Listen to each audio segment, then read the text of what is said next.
¿Qué tal, licenciada? Mi nombre es Ashley Fernanda Miranda Fuentes, del curso de Comunicación Lingüística de la sección 92, Carnet 157-25-22. Hoy le vengo a presentar lo que es la lectura del capítulo 17 del libro Don Quijote de la Mancha, dando así mi opinión de este texto y 3 palabras novedosas que encontré al hacer lectura de este mismo.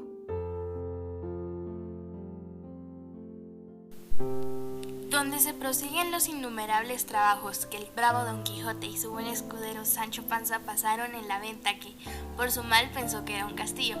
Había ya vuelto en este tiempo de su paraísmo Don Quijote, y con el mismo tono de voz con el que el día antes había llamado a su escudero, cuando estaba tendido en el val de las estacas, le comenzó a llamar diciendo: «Sancho, amigo, ¿duermes? ¿Duermes, amigo Sancho?» «¿Qué tengo de dormir, pese a mí?», respondió Sancho, lleno de pesadumbre y de despecho. «¿Quién no parece sino que todos los diablos han andado conmigo esta noche?» «¿Puedes creerlo así?» «Sin duda», respondió Don Quijote, «porque o yo sé poco o este castillo es encantado, porque has de saber, mas esto que ahora quiero decirte, hazme jurar que lo tendrás secreto hasta después de mi muerte». «Sí, juro», respondió Sancho. «Dígalo», replicó Don Quijote, «porque soy enemigo de que se quite la honra a nadie».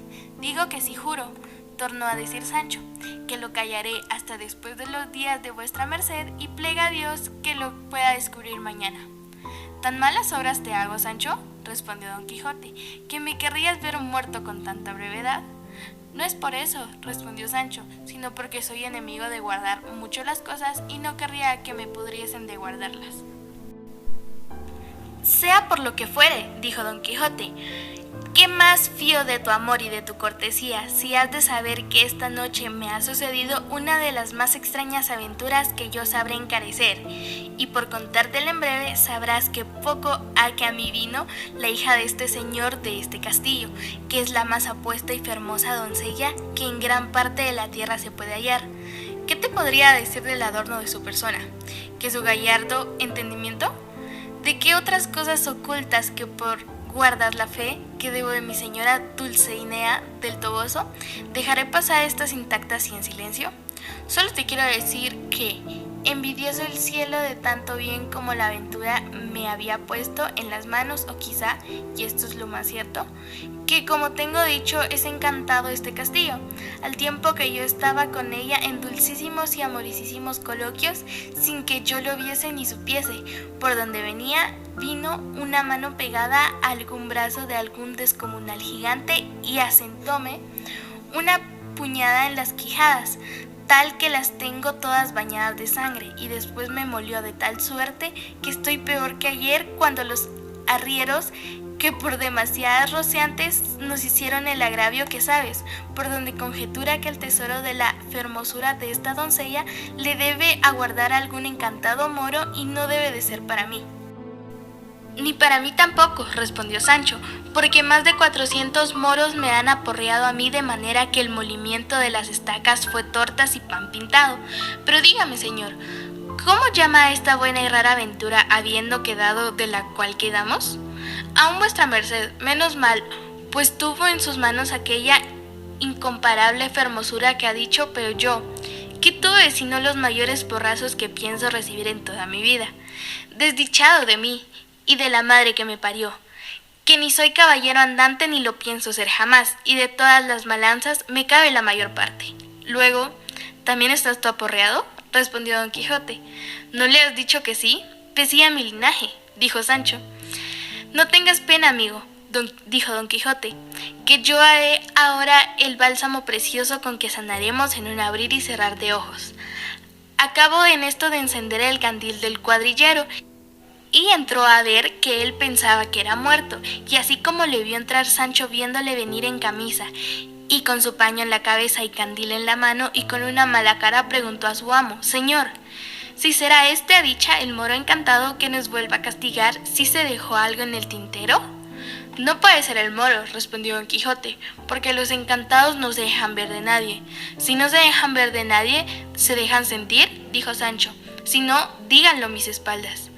También lo podrían decir las mías, respondió Don Quijote, pero no es bastante indicio ese para creer que este se ve sea el encantado moro. Llegó el cuadrillero, y como los halló hablando en tan sosegada conversación, quedó suspenso. Bien es verdad que aún Don Quijote se estaba boca arriba sin poderse menear, de puro molido y emplastado. Llegóse a él el cuadrillero y dijo: Pues, ¿cómo va, buen hombre? ¿Hablará yo más bien criado?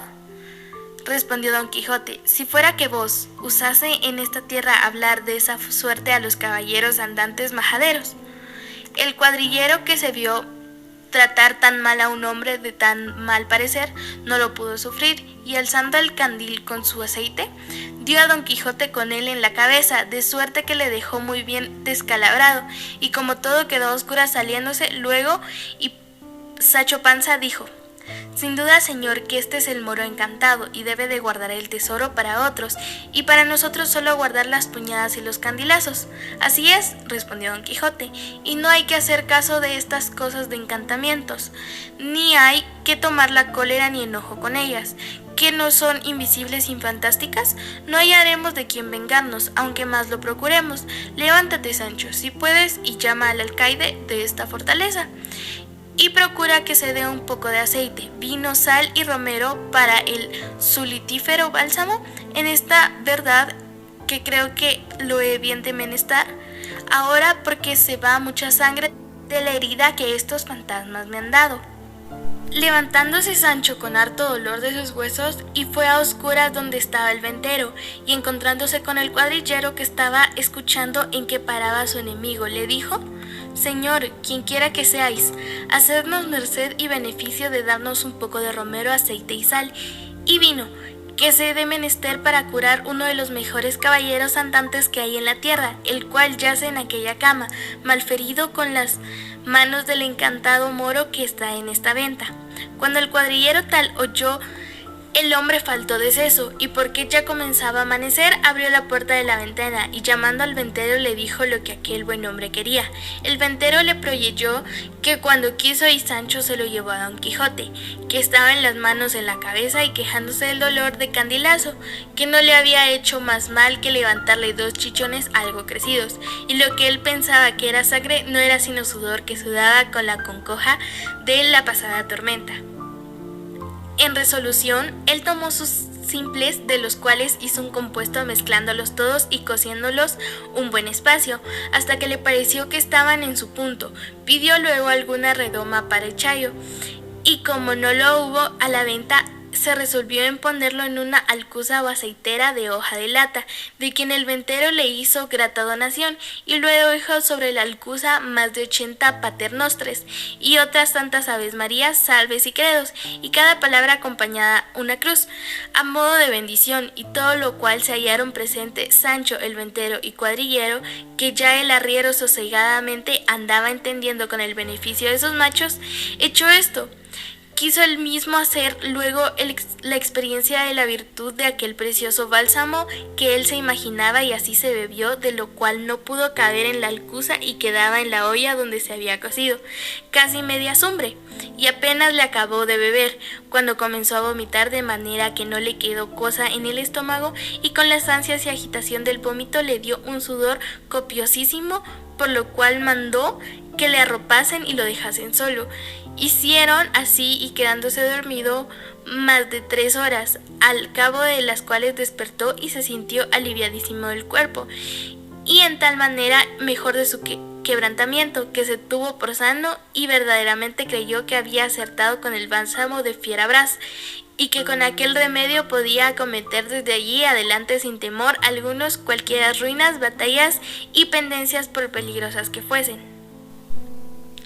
Sancho Panza, que también tuvo a milagro la mejoría de su amo, le rogó que le diese a él lo que quedaba en la olla, que no era poca cantidad, concediéndoselo Don Quijote, y él tomándola a 2 manos, con buena fe y mejor talante se la echó a pechos, y envasó bien poco menos que su amo, pues es el caso que el estómago del pobre Sancho no debía de ser tan delicado como el de su amo, y así primero que vomitase le dieron tantas ansias y bascas con tantos trasudores y desmayos, que él pensó bien y verdaderamente que era la llegada de su último momento, y viéndose tan afligido y congojado, maldecía el bálsamo y al ladrón que se lo había dado. Viéndole así, Don Quijote le dijo: yo creo, Sancho, que todo este mal te viene de no ser amado caballero, porque tengo para mí que este licor no debe ser aprovechado a los que no lo son. Si eso sabía vuestra merced, replicó Sancho, mal allá, yo y toda la pantarela, ¿para qué consintió que lo gustase? En esto hizo su aparición el brebaje y comenzó el pobre escudero a desaguarse por estrambas canales, con tanta priesa que la estera de Eneas sobre quien se había vuelto a echar, ni la manta de Angeneo con que se cubría fueron más de provecho. Sudaba y trasudaba con tales parasismos y accidentes, que no solamente él sino todos pensaron que se le acababa la vida. Duró esta borrasca y mala andanza casi 2 horas, al cabo de las cuales no quejó con su amo, como tan molido y quebrantado que no se podía tener, pero Don Quijote, que como ha dicho se sintió aliviado y sano, quiso partirse luego a buscar aventuras, pareciéndole que todo el tiempo que allí se tardaba era quitándole al mundo y a los en el menesterosos de su favor y amparo, y más con la seguridad y confianza que llevaba en su bálsamo, y así forzado de este deseo del mismo, ensilló a Rocinante y enarvadó al juramento de su escudero, a quien también ayudó a vestir y a subir en el asno. Puso luego a su caballo y llegándose a un rincón de la venta, asió un lazón que allí estaba para que se sirviese la lanza. Estaba mirándole cuando todos sabían en la venta que pasaba de más de 20 personas. Miradle también a la hija del ventero, y él también no quitaba los ojos de ella, y de esta cuando en cuando arrojaba unos suspiros, que parecía que le arrancaba de lo profundo de sus entrañas, y todos pensaban que debía de ser del dolor que sentía en las costillas. A lo menos pensadlo aquellos que la noche antes le habían visto bizmar, ya que estuvieron los dos a caballo. Puesto a la puerta de la venta, llamó al ventero y con voz muy reposa y grave le dijo: muchas y muy grandes son las mercedes, señor alcaide, que en este vuestro castillo he recibido, y quedo obligadísimo a agradecérselos todos los días de mi vida. Si os las puedo pagar en haceros vengado de algún soberbio que os haya hecho algún agravio, sabed que mi oficio no es otro sin valer a los de poco pueden y vengar a los que reciben tuertos y castigar alevosías. Recorred vuestra memoria, y si halláis alguna cosa de este juez que encomendarme, si hay, sino decirla, que yo os prometo por la orden de caballero que recibí de faceros satisfecho y pagado a vuestra voluntad. El ventero le respondió con el mismo sosiego: señor caballero, yo no tengo necesidad de que vuestra merced me venga en ningún agravio, porque yo sé tomar la venganza que me parece, cuando se me hacen. Solo he menester que vuestra merced me pague el gasto que esta noche ha hecho a la venta, así de la paja y cebada de 2 bestias como de la cena y camas. Luego, ¿venta es esta?, replicó Don Quijote. Y muy honrada, respondió el ventero.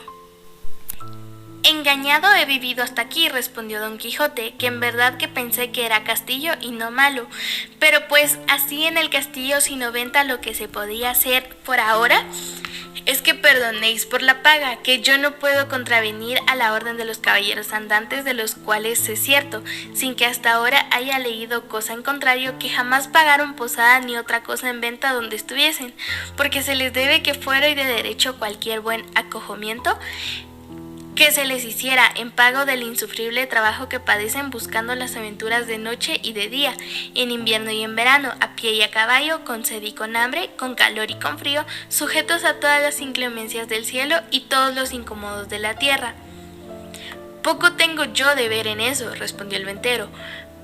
Págueseme lo que se me debe, y dejémonos de cuentos ni de caballerías, que yo no tengo cuenta con otra cosa que con cobrar mi hacienda. Vos sois un sandio y mal hostalero, respondió Don Quijote, y poniéndole piernas a Rocinante y terciando su lanzón, se salió de la venta sin que nadie lo detuviese, y él, sin mirar si le seguía a su escudero, se alongó un buen trecho. El ventero, que le vio ir y que no le pagaba, acudió a cobrar a Sancho Panza, el cual dijo que pues su señor no había querido pagar, que tampoco él le pagaría, porque siendo el escudero y caballero andante, como era la misma regla y razón, corría con él, como por su amo en no pagar en algunas mesones y ventas. Aminóse mucho de esto el ventero, y amenazándole que si no le pagaba que lo cobraría de modo que lo pesase, a lo cual Sancho respondió que por la ley de caballería que su amo había recibido no pagaría un solo cornado, aunque le costase la vida, porque no había de perder por él la buena y antigua usanza de los caballeros andantes, ni se habían de quejar de los escuderos de los tales que estaban a venir al mundo, reprochándole el quebrantamiento de tan justo fuero. Quiso la mala suerte del desdichado Sancho que entre la gente que estaba en la venta se hallasen 4 perailes de Segovia, 3 agujeros del Potro de Córdoba y 2 vecinos de la Eria de Sevilla. Gente alegre, bien intencionada, maleante y juguetona, las cuales casi con testigos y movidos de un mismo espíritu se llegaron a Sancho, y apelándole el asno, uno de ellos entró por la manta de la cama del huésped, y echándole en ella alzaron los ojos y vieron que el techo era algo más bajo de lo que habían menester para su obra, y determinaron salirse al corral, que tenía por límite el cielo, y allí pues Sancho en mitad de la manta comenzaron a levantarle en alto y a holgarse con él, como con perro de carnestoledas.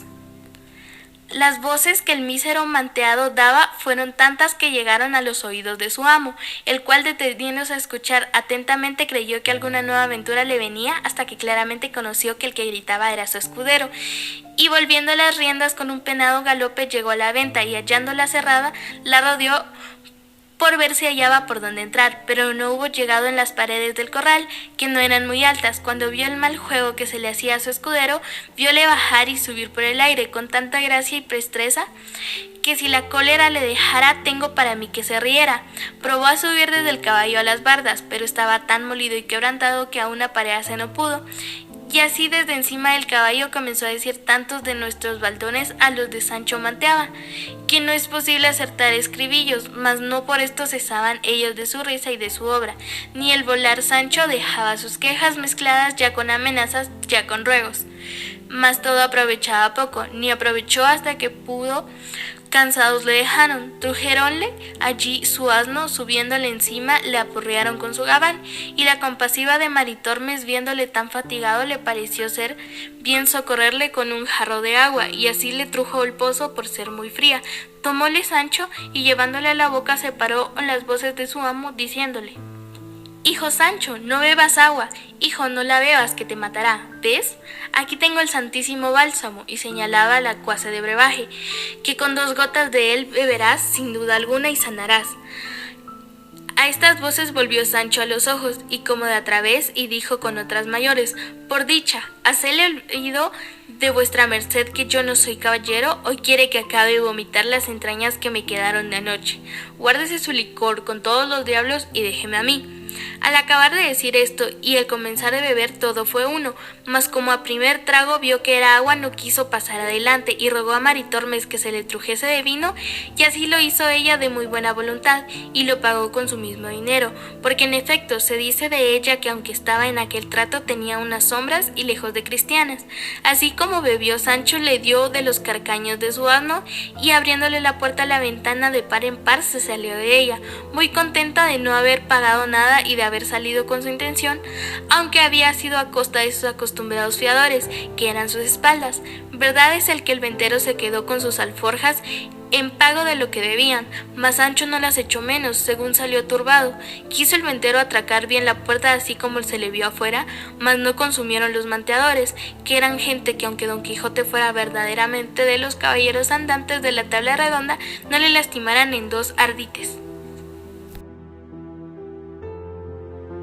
Bueno, este capítulo comienza con el relato cómico sobre el deseo sexual del caballo de Don Quijote, Rocinante, que corre hacia donde están las yeguas de los arrieros yanqueses, en donde se escabulle y comienza un enfrentamiento de estos entre Don Quijote y su escudero. Sancho le pide al hidalgo la bebida del feo Blas, con lo cual se refiere al bálsamo de fiebras, el cual su amo había mencionado unos capítulos atrás. Y además de esto, estos dos personajes se vuelven a confrontar por la equivocación de Don Quijote al estar en una venta pensando que lo que iba a recibir en la venta era un castillo. Don Quijote confunde 2 veces la venta del castillo, pero la segunda vez reconoce su error y al día siguiente discute con el ventero. Convencido de que la venta es un castillo, él también confunde a la ventera, que es Maritormes, con una doncella enamorada. La idealización de la dama que el hidalgo incorporó de sus libros de caballería se traslada a la doncella que él desea. Él la pintó en su imaginación de la misma traza y modo que había leído en sus libros de la princesa que vino a ver del maléfico caballero que ha vencido a sus amores. El narrador, sin embargo, opone su descripción compuesta sobre Maritormes a la percepción del hidalgo, proponiendo un contraste muy cómico.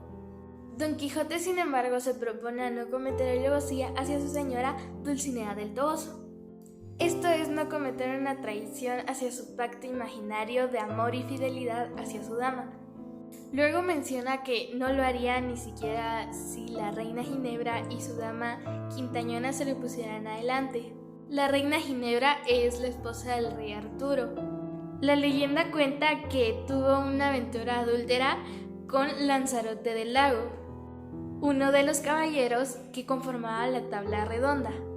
Don Quijote también menciona a la dama Quintañona, quien era la alcahueta de la reina Ginebra, es decir, la mujer que la encubría y facilitaba la relación entre los dos amantes. La reacción de Don Quijote luego desencadena algunas reacciones cómicas, y los malentendidos suceden a un ritmo algo acelerado. El arriero golpea a Don Quijote, Sancho a Maritormes, el arriero a Sancho y el ventero a Maritormes. Por último, cabe señalar que aquí aparece mencionado nuevamente el historiador arábico que se mencionaba unos capítulos atrás. Y se dice que él es un historiador muy curioso y muy puntual en todas las cosas, con lo cual se desmiente lo que se insinuaba unos capítulos atrás sobre la falta de veracidad de sus escritos. La primera palabra es alforjas, que es una tela muy fuerte o de otro material que forma 2 bolsas grandes a los extremos. Se echa al hombro o a los lomos de caballería y estas sirven para transportar cosas o algunos materiales. La segunda palabra es ardites. Esto es una cosa que es muy insignificante o que no tiene mucho valor. Y la tercera y última palabra es holgarse, que significa divertirse o pasar el tiempo de una forma alegre y entretenida. Y con esto concluimos este video. Espero que haya sido de su agrado, mandándole muchos saludos y deseándole bendiciones. Hasta pronto.